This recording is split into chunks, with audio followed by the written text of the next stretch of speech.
regular meeting of the Board of Education to order at 7 p.m. Ms. Fromm, can you please call the roll? Ms. Pearson? Mr. Rollins? Present. I didn't see you. Sorry. No worries. Ms. Mohammed? Here. Mrs. McCulloch? Here. Mr. Siegel? Here. Mr. Connor? Here. Ms. Stanford? Here. With 6 present, 1 absent, we have a quorum. Thank you. We'll now take a moment of silence, followed by the Pledge of Allegiance.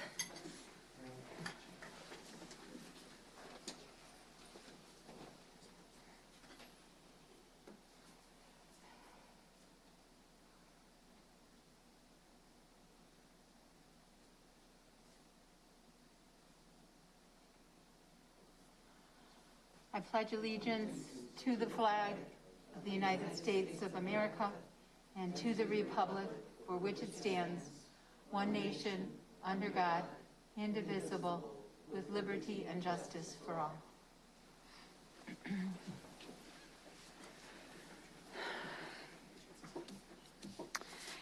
As we start each board meeting, I'd like to remind everyone that the mission of the Rockford Public Schools is to collaboratively engage all students in a first-class education for a changing world. And before we go any further, thank you, Connor Childers. Connor works behind the scenes in the little room back there to produce the board's broadcast via YouTube live stream and Comcast Channel 20, and also helps us out when our technology gets tested. I also would like to welcome the Superintendent Student Advisory Council representative, Kenia Parks Collins. Did I do okay? Can you help us, please? Sometimes they give it to me how it's pronounced and I didn't have it, please. It's Kanaya. Kanaya. Okay, thank you, Kanaya. She's here from Guilford High School. And we'll move on to the petitions and communications portion of our meeting, when we'll invite the public to make comment. The board will not respond to the comments at this time. If it's appropriate, you'll be contacted in a timely manner by staff. Each speaker will be allowed no more than 2 minutes to address the board. It is not appropriate to address individual board members or individual administrators, or to discuss matters that would otherwise be confidential in such open meetings. 2 names will be called at one time, the person whose turn it is to speak and the person who is next. When you're the second person, we appreciate if you're able to come forward and sit in the vacant chair. That way you're able to devote the maximum amount of time to public comment. If you look on your left, you'll see 2 digital clocks. One shows the total time allotted to public comment, and one shows the total time for each speaker. We thank you for your interest and your cooperation with our guidelines.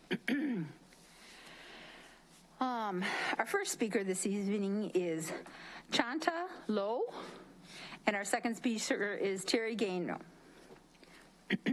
Excuse me. So you would come up to this podium right here, sweetie. Thank you. And you might have to turn on the microphone. And did I pronounce you right? Is it Chanta Lowe? No, it's Shantae. Shantae. Oh, I'm just 0 for 0. I'm so sorry. Thank you. And thank you for being here. Okay, so my son is 5 years old. His birthday was on September 25th. He can't attend the same school with his sisters because his birthday was after September 1st. He did his 2 years of preschool in Summerdale, also with the Rockford Public School District. They got him right after his birthday, and they didn't miss a beat. But with kindergarten, the most important grade of a child's school experience mentioned by a principal that also works for Rockford Public School District, you won't let a child into school even if they turn 5 within the same month of September. I don't understand what will cause a problem if he done everything that was required of him. A charter school will take him in, but Rockford Public School will not. School is for kids why won't you just let these kids go to school when they turn 5 in the same month of September? Thank you. Terry Gaino, followed by Betsy DeGuncier. For students, reading is the open sesame for acquiring knowledge. If they can learn to read, they can read to learn just about anything. Without a strong foundation in reading, children are often left behind at the beginning of their education. They lag behind year after year because at the beginning of their education, they lag behind year after year because at the beginning of their education, more than 85% of the curriculum is taught by reading. In the state of Illinois, by the end of third grade, 66% of all students are considered struggling readers, and 16% of all children who are not reading proficiently in third grade do not graduate from high school on time. Reading proficiency is much more likely to be an issue for students of color. In a recent study, 82% of all African American fourth graders were reading below proficiency. Additionally, 80% of children from low-income families aren't reading at grade level by the end of third grade and won't ever catch up. Other areas of a student's education are also adversely impacted. Reading and comprehension skills in both math classes have become an area of particular concern. Teachers report that it's not uncommon for students who excel in math to complain about word problems. Students who may be able to calculate involved multiple-step math problems may read through a standardized test problem and say, I don't know what to do. Every day of a child's earliest years matters. Lack of proficient literacy and early learning skills has far-reaching consequences for students in our community. Students who start kindergarten from behind form the largest group of dropouts and have less than a 12% chance of attending a four-year college. Academic, emotional, and social issues abound for children who are poor readers. Children who are behind their peers in reading struggle with low esteem and feelings of inadequacy. Low achievers in reading is the common denominator in school discipline, attendance, dropout problems, and juvenile crime. Thank you. Our next speaker is Betsy, and after that it's Ricky Naylor. Good evening. My name is Betsy DeGunther, and I am a retired RPS teacher, 22 years which were spent at Auburn. I've said this to you before, but I feel strongly enough that it bears repeating. I'd like to thank you for adopting a change in the discipline code. I'm hopeful that it will have a positive impact on our schools and community. I do ask that you please be patient and give the change enough time to be impactful. I experienced the implementation of many different programs promising student and teacher improvement, and just when the program was beginning to show promise, the next new program came along. Second, if the superintendent will hire more minority principals and the principals will hire more minority teachers, together with a new discipline code, I'm confident that all RPS students will be more successful. I acknowledge that there is a teacher shortage, but successful schools are not experiencing shortages because successful schools are where teachers want to work. Thank you. Thank you. Next we have Ricky Naylor, followed by Judy Hutchinson. Okay, tonight I'm gonna need you guys to kind of lean in tonight and hear what I'm saying. Okay, just to put this whole thing with you guys in a nutshell is you guys got a problem with black people. It's been that way for a long time. That's why you continue to have these problems they keep saying with recruiting black staff, because nobody wants to work in a racist environment. You guys basically got 9 white administrators making all the decisions, and you expect these other black staff to execute those things. It shouldn't be like that. It should be a mixture of black staff making decisions too. Now, I know you guys, the black staff y'all hire, they ain't allowed to talk like this up here. Y'all to get rid of them. That's another problem. And you guys used to say, we want to be the employer of choice. Okay, how can you be the employer of choice if you refuse to pay your hard workers a decent wage? Then you say, we want to be the school district of choice. How can you be a school district of choice if you got half your black students don't graduate? You got one of the highest suspension rates, expulsion rates in the nation. So what parent is really going to say, you know what, I'm going to send my black kid to Rockford School District 205. Now, they come here only because they ain't got no other choice. And now, another thing, you guys keep saying DEI. Your DEI program is a joke. It's a joke because a DEI program is not concerned about protecting white feelings. Your staff here, if they said what I'm saying, they'd be gone tomorrow. And your DEI program has no metrics, it has no goals, it has no accountability. So basically, you guys hire people to come in here that is not going to rock the boat. And that's exactly what y'all need, somebody in to come in here, not only to rock that boat, but to sink that boat and dismantle the system y'all got in place.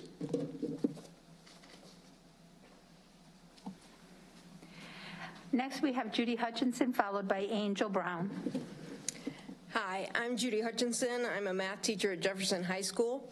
And first, I'd like to thank you for your commitment to the Rockford School District. I'm also a school board member in the North Boone School District, so I understand the dedication you have to serve your community. I came here tonight to ask you to reconsider the 60-day travel policy.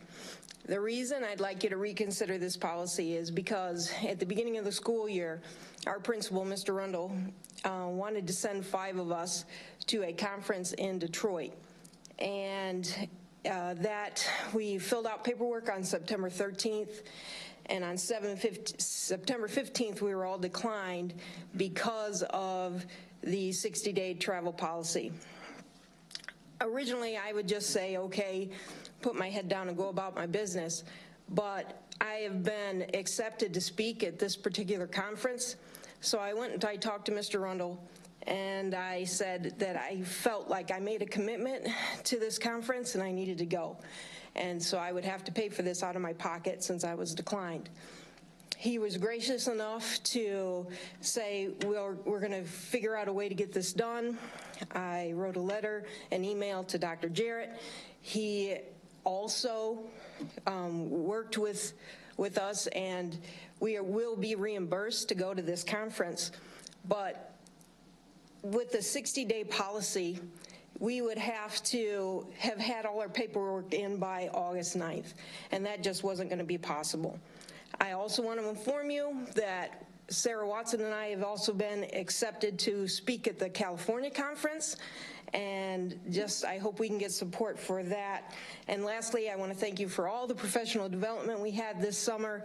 Building Thinking Classrooms was amazing, and I want to thank Sarah Watson, Carrie Pagan, and Ben Emberson for bringing that in. Thank you.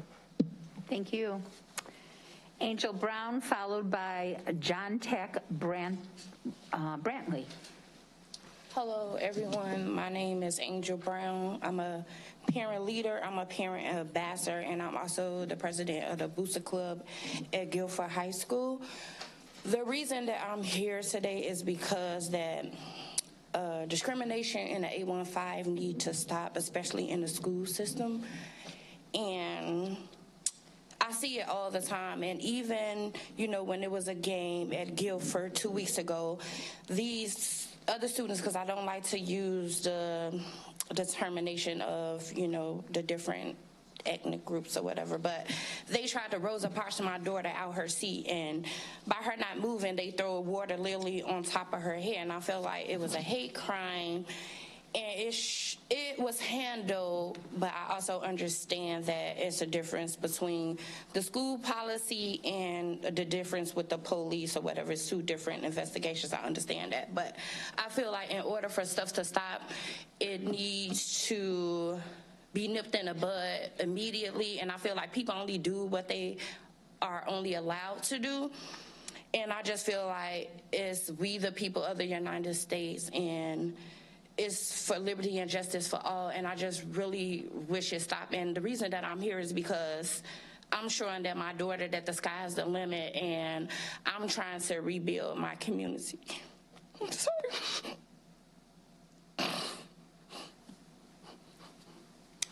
It's a difference when you go through it and it's your child.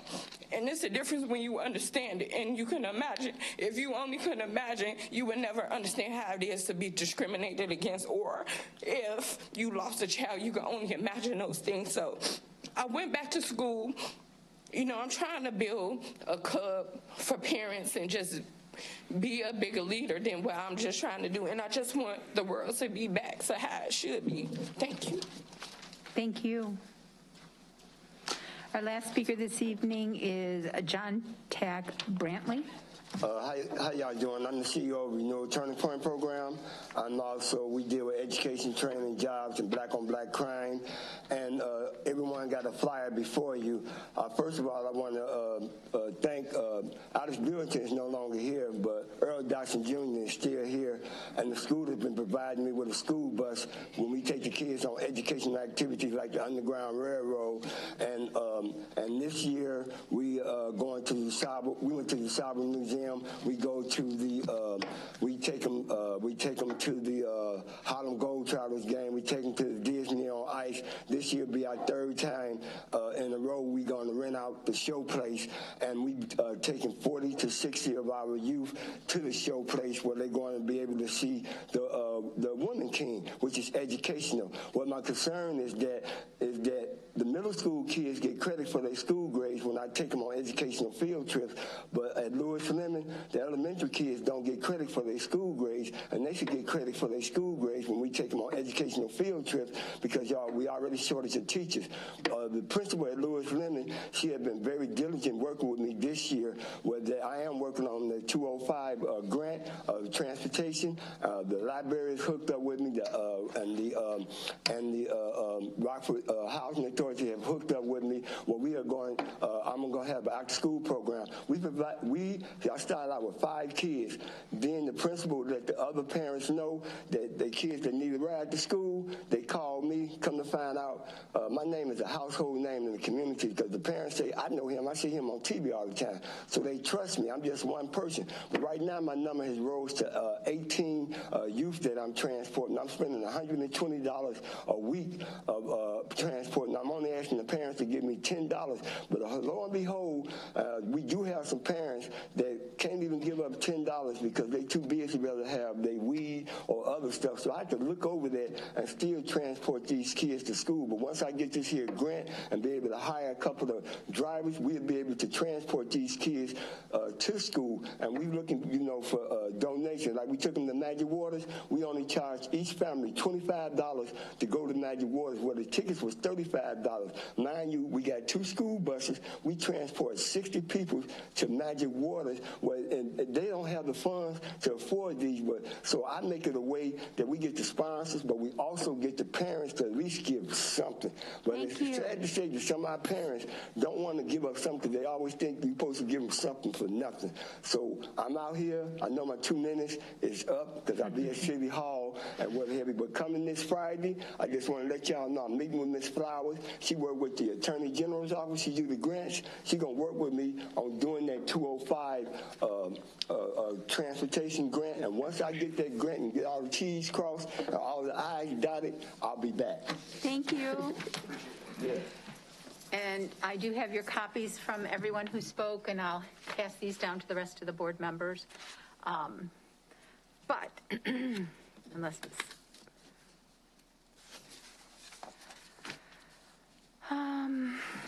we should be moving on to board member comments. So are there any board members who would like to speak? David? Is it Denise? No, David has a green light. Yeah. Thank you. And thank you to those who came tonight to speak.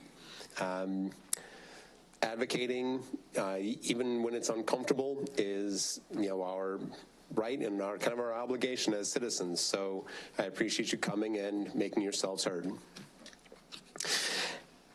Not to beat a drum too long, because eventually people stop listening. We're going to hear one of the first things tonight, a report on Reading Horizons. We had a public speaker tonight who spoke very eloquently about the importance and the urgency we have in making sure that our littles can read. It is true that those kindergarten, first, second grades are the years that kids are learning how to read. So when they hit 3rd grade, they are reading to learn. This is something that we have been told for years and years, and it's something that we've probably seen experience within our own lives and with our kids' lives.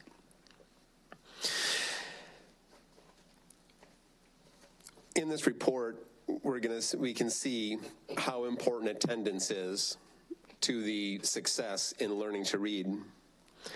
I mean, it's no surprise, the river brings water. You know, what do we expect when kids show up ready to learn and they're presented with a curriculum that they are able to absorb? They absorb it. If they stay away, they don't. I'm not really sure if attendance is a leading or a lagging indicator of the success of a program like Reading Horizons, but at some point it doesn't really matter. It's just like anything. If you show up and you practice, you're far more likely to be successful than if you just stay away. It doesn't matter what it is. If it's singing, it's art, it's sports, it's business, whatever it is, you got to show up and you got to put in some effort. But there will be people there who are going to help, who want to help, who it's in their interest to see kids succeed. But when they're not there, they just aren't going to make it.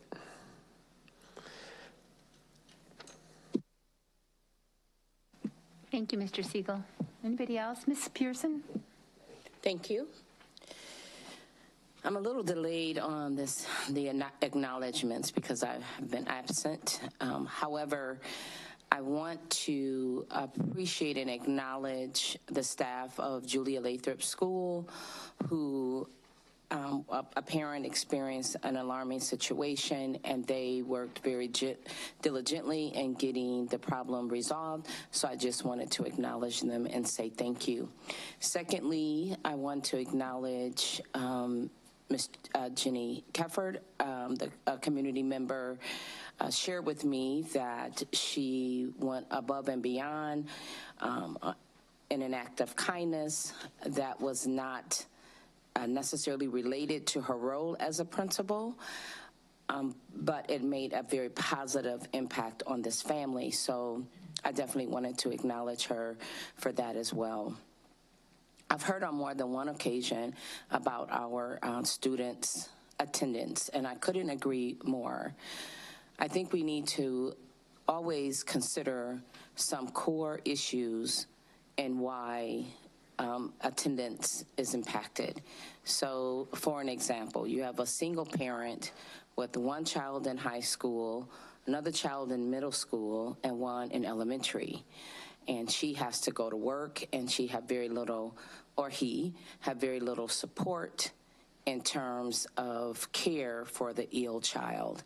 Therefore, the eldest child is left responsible to aid in the care for that child.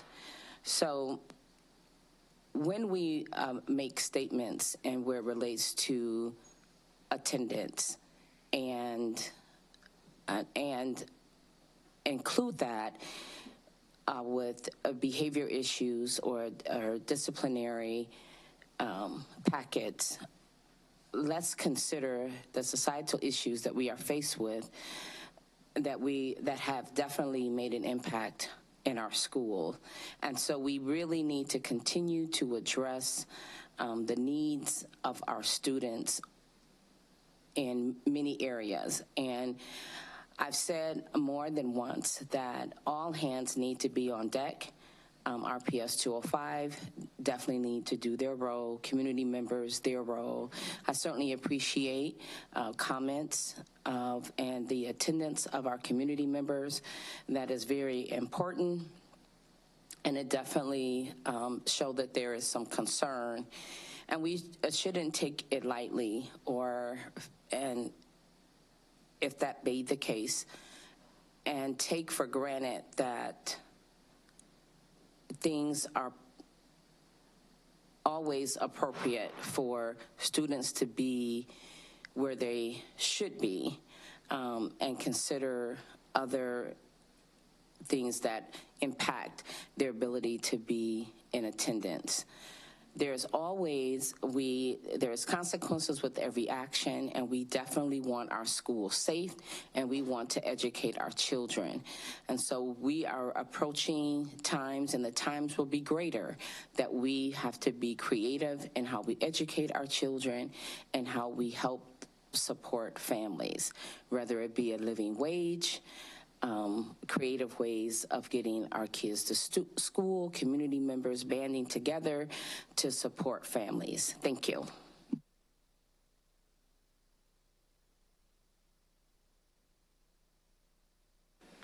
I'm just like to say that when I walked in the door today to the building, I don't know if you noticed, but our summer decor on our pots and around the area is gone and has been beautifully replaced. And I don't know, it's just how the world sees us when they enter our space as being clean, and I just thought it looked really nice. And I'd like to thank Lanisha Sterling, who is responsible. She's with us every week, and I hadn't realized until today that you were the one who was making it so. So thank you. Your vision and your creativity are so much appreciated and make us look good. I'm going to give the floor to Dr. Jarrett for the superintendent comments. Well, before we dive into our report on Reading Horizons, which is our Tier 3 PDSA, I have the distinct pleasure of honoring and handing my time over to Kenyaya, and she has worked very hard by attending multiple board meetings as a representative of the SSAC. She volunteered to be the first student to do that, so we're grateful for you. And she has listened very intently to 3 board meetings worth of material, or at least 2.5 at this point. And she has prepared, in lieu of my remarks, she has prepared some remarks for the group. And at that point, then we'll proceed on with the PDSA report. So, Kenyaya, the floor is yours, and thank you for being here. Hi, my name's Kenyaya Farks Collins. I'm a senior at Guilford High School. And first, I just want to give my appreciation to the board. We may not see it looking on the outside, but they really do have like long meetings.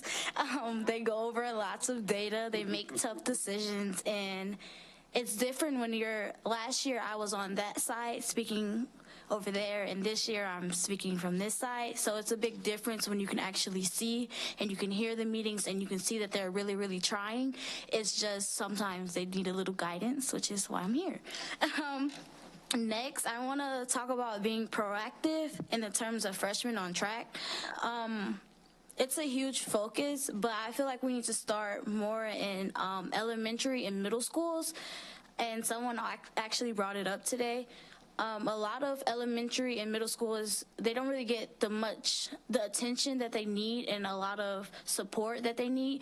And if they don't get the support in elementary, then middle school is going to be tough. And then when it's time for high school, they have to go through 4 years and they already feel like they're behind. And it's a lot mentally to take on. And I also want to talk about the attendance portion. That's a big topic for me, and that's what really stuck with me, because obviously there's a big issue with attendance. That's the what, but I don't think we're finding out the why. We can have as many resources as we want, but if it's not the reason, then it wouldn't really matter. And also, it's different at every school too. Guilford doesn't need the same resources that Auburn needs. I'm not the same girl. I'm not the representation of every single black girl at Guilford.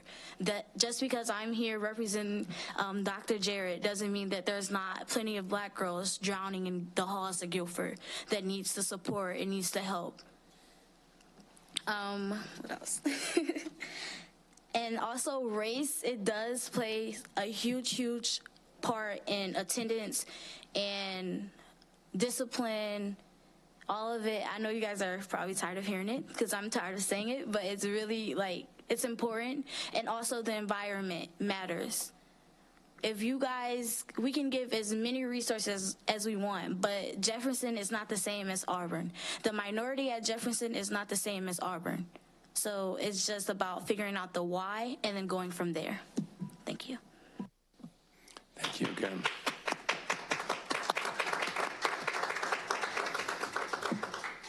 And I just want to give a little bit more background on, Kanaya alluded to this in her report, but she started her engagement with the school district at the district level as a public speaker and got involved in student leadership at Guilford and ultimately through the Superintendent Student Advisory Council, which is a very rigorous application process. And I just want to say on behalf of the entire SSAC, we're thankful that you were our first representative for the year and paved the way for the group. And I am personally very proud of you. Great job. Now I'm going to turn the floor over to our Reading Horizons report, and we're going to have our accountability team combined with some of our content area experts to talk about how our core literacy program is doing at this point. This was one of the 2 initiatives the board prioritized, and I'm going to turn the floor over to the team. Thank you. I'm here to launch our Reading Horizons. This is the year-end review. We did already cover our Freshman Academy in the previous board member. So as Dr. Jarrett alluded to, this is our second Tier 3 report for the board. Our Reading Horizons, which is our foundational literacy program, supports both our mission and our vision, as well as a key component in tackling our equity imperative to interrupt the predictability of student outcomes based on zip code. We've seen this time and time again, and we're going to continue to bring this back up of where we are in terms of having all students have access to a high-quality school and where we want to go. And we want to see those green and blue schools across our city. So as we think about Reading Horizons, it is the foundational literacy program that supports goal number 1 with the annual improvement in 3rd grade literacy. We've heard from more than one speaker already today the importance of foundational literacy and what kind of role that plays as we get into 3rd grade and beyond. So with that, I am going to turn it over to our new Dean of Early Literacy, Annie Pfeiffer, and she will take you through the Reading Horizons study. Hello, my name is Annie Pfeiffer, and I am the very new Dean of Foundational and Early Literacy for RPS. So I am new to the ins and outs of the ROI process, but I have been caught up to speed by Brooke and Jeff and the rest of the ROI team, so I just want to start by thanking them for helping me prepare for this presentation. Fortunately, though, I am not new to Reading Horizons. I taught it in the classroom. I was also the instructional coach at Welsh, so I did some coaching with it. And a fun fact for you, I filmed all 100 lessons in the curriculum during COVID for our remote teachers, so I'm very familiar with the content. All 100. So, for some background information tonight, we are looking at Scarborough's reading rope, which I know many of you have seen before. It is also my favorite infographic. This rope gives us a visual image of the many components that go into skilled reading, and skilled reading is always our end goal for all our students. I think it's always helpful to know where a particular teaching strategy or curriculum fits into Scarborough's reading rope. Tonight we're talking about Reading Horizons, our phonics curriculum in RPS, and that fits into the blue strand, the bottom strand, which is called the word recognition strand of Scarborough's reading rope. Phonics or decoding is critical and effective reading instruction for all students that are learning how to read. This next slide provides you with some background information about how the Reading Horizons curriculum works by the chapters and by the grade levels. So in kinder, the curriculum covers chapters 1 through 2, in first grade 1 through 4, in second grade 1 through 5, and in third grade 1 through 6, all the chapters. So you can see it's a complete and comprehensive phonics program that starts in kindergarten and continues through third grade. In Reading Horizons, the skills move from simple skills to complex skills, and we teach all the phonics skills to mastery. But if students always have another chance or exposure to skills, because you can see that all grades start with the same chapters 1 and 2. So if they miss some basic foundational skills, they get another chance. At each grade level, the students move through the skills quicker, and then they get further along the curriculum each school year. And then by the end of third grade, the expectation is to be at the end of chapter 6. So now we're going to get into the findings from our study. First, we're looking at spelling and word recognition assessment data. So the spelling and word recognition assessment is on Reading Horizons. The kids spell words and read words based on the phonics skills that they have learned. So the numbers that you see in the graph are the number of students that met or exceeded the grade level benchmark expectations on the spelling and word assessment. The top row also includes the year of implementation of Reading Horizons curriculum in RPS, so that's important information as well. And we are looking at this data by cohorts or groups of students. We follow them from kinder to third with as many data points as we had, and they're color-coded by the cohort. A few notes, year 3 was COVID, so we don't have any data for that year. And then in the 4th year, we don't have data for kinder because of some tech issues during testing. So looking a little closer at these cohorts, we'll start with the green cohort. So they grew from 12% to 26%. And the next cohort is the purple cohort. This is the group that we have the most data points for. So they started at 26% meeting, then we had COVID. Then they actually grew to 28% meeting, and then grew again up to 41% by the end of 3rd grade. This is a pretty good trend line, and making any growth after COVID is actually pretty rare across the board. While this growth is good, we next need to find ways to continue to improve the achievement level beyond 41% if we are going to meet our universal goal of improving 3rd grade literacy by 5%. Our next cohort, our next cohort is the pink cohort, and we only have 2 data points for them. So they started at 17%, and then we had COVID, and they actually dropped down to 13%. So we're gonna keep a close eye on this group. We're hoping to see them trend like the purple group and recover from the learning loss after COVID as we keep going throughout this year.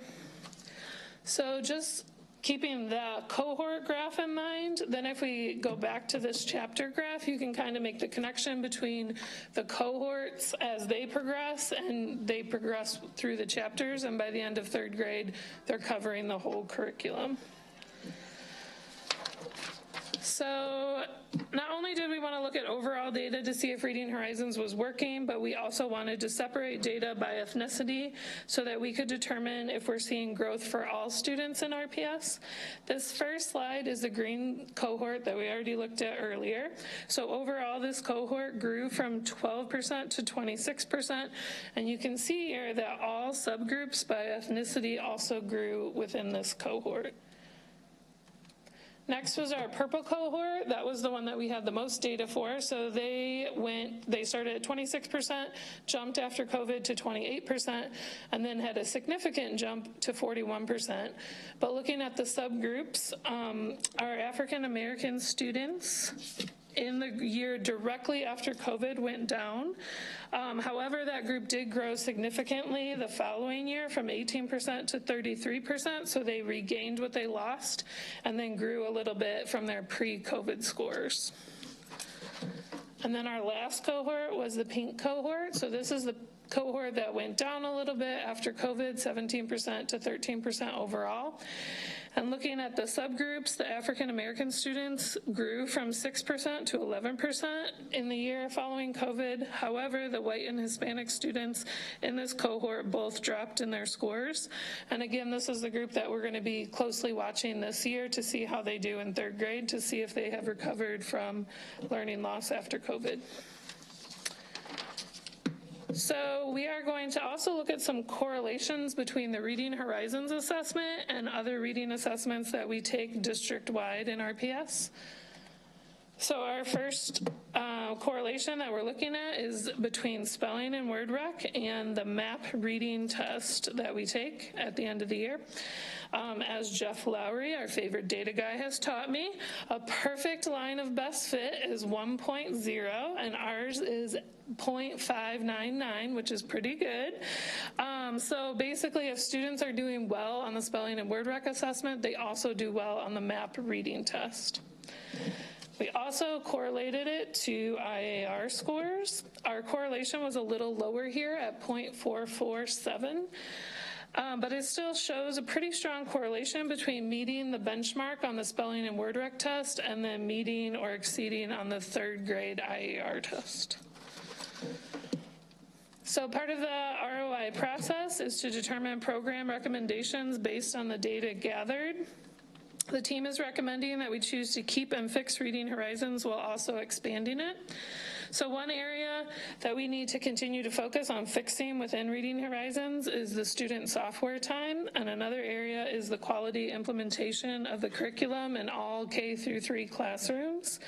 The expansion part of Reading Horizons is the Elevate program, which is an intervention from Reading Horizons for 4th and 5th grade students that still need some help with reading foundational skills.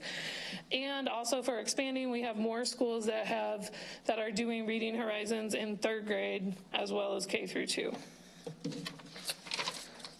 So our next steps for improvement, after the study is done, we still want to be continually improving our Reading Horizons instruction and our foundational reading learning, because reading is so critical, as we've heard multiple times tonight. Our first next step is to continue emphasizing the core 4 through the Reading Horizons Standards of Practice tool. We grew from 62% to 74% in the area of quality of implementation, and we feel that this number will keep going up as everyone continues to use the Standards of Practice and the Reading Horizons checklist to set expectations across the board. The main focus of the checklist and the standard of practice is that teachers are using the Core 4 lesson plan from Reading Horizons. So the Core 4 is 4 steps to every day in your whole group lessons for Reading Horizons. Step number 1 is to review the old skill. Step number 2 is direct explicit instruction in the new skill. Step number 3 is dictation, which is guided student practice of the new skill. And then step 4 is transfer, where kids are independently reading text with the new skill words in it. So we are going to continue to monitor that. Our second next step for improvement is to incorporate more skill-based small groups into the reading block. These skill-based small groups are for students that need extra support in reading foundational skills across all grade levels. Students in skill groups get a double dose of phonics instruction at their current level along with their whole group Reading Horizons lessons. And going back to Scarborough's rope, it is important that students get targeted instruction in their weakest area within Scarborough's rope during small group instruction, and skill-based small groups gives teachers a chance to do that. Our last next step is to continue our work with extended transfer, which was already a big focus for improvement this past school year. Extended transfer basically means giving students a chance to practice the phonics skills beyond just the 30 minutes of the Core 4 lesson. So extended transfer can happen in skill-based small groups, during independent work times, and during writing time. We've had lots of PD on extended transfer ideas, and we will continue to do so. So that's it. I would like to say thank you for your time, and I'm happy to try to answer any of your questions.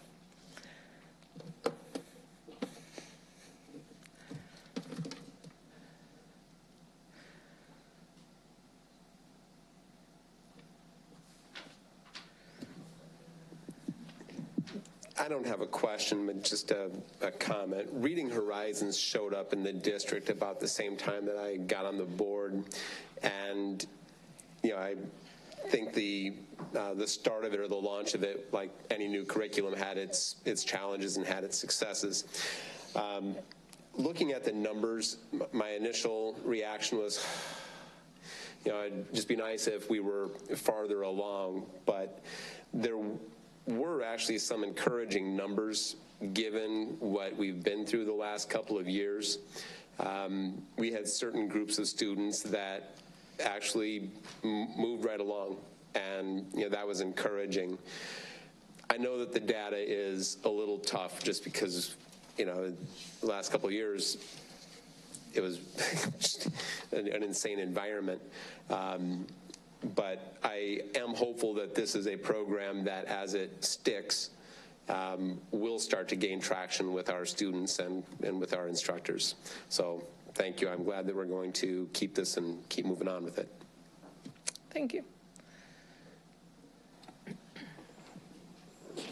I would just say some of our implementation issues and just the utilization of the program, hopefully with the standards, will change, that we'll see better integration of the whole program into the day for the students. And I'm also hoping that with Annie in her position and all she was able to achieve, you at Welsh, right? Mm-hmm. Yeah, so that will be a beacon and something for, a place for teachers to come who have questions. So COVID, est. But here we are, and there is some positive in the gains that we see and in the subgroups as well. So thank you for that. Look forward to the next year's report. Dr. Jarrett, do you have anything else, or? I do not. I feel like that was a lot to take in for the superintendent's report. But again, thank you to our student presenter as well as our accountability team and literacy team for 2 outstanding reports. Yeah. Thank you. Thank you. All right. So we're now on to the consent portion of the meeting, which includes items previewed by the board committee chairs during the committee of the whole meeting.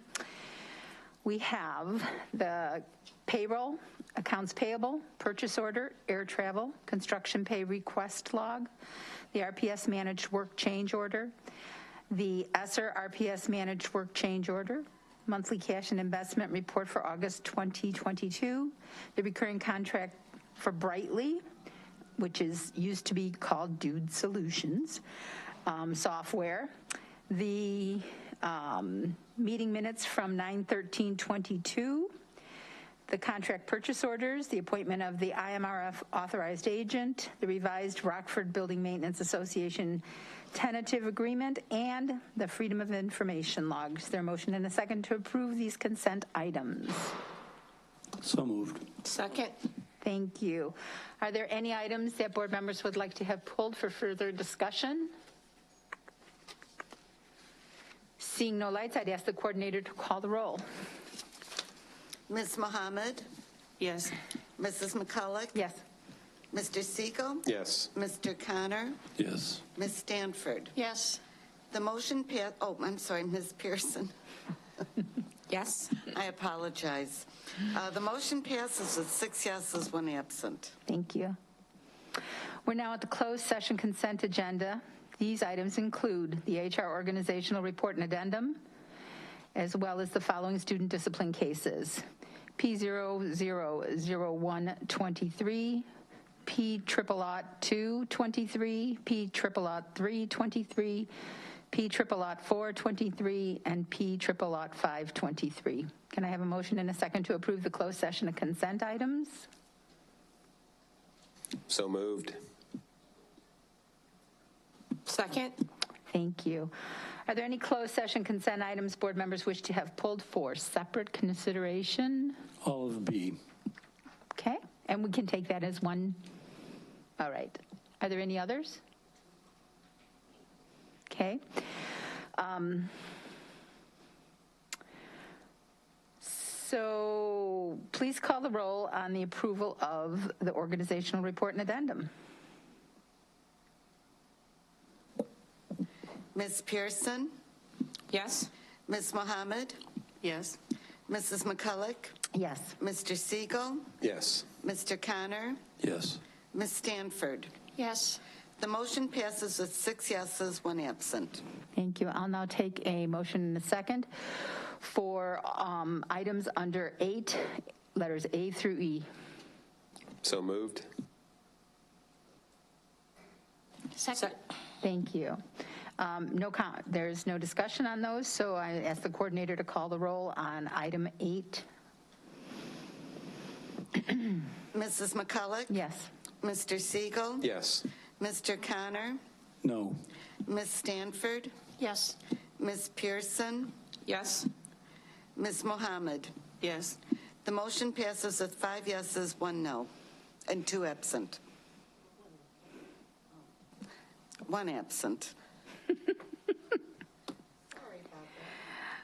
No problem. All right, that was pretty quick. Is there any other business, new business, agenda recommendation, or board member action steps that we need to have brought forward?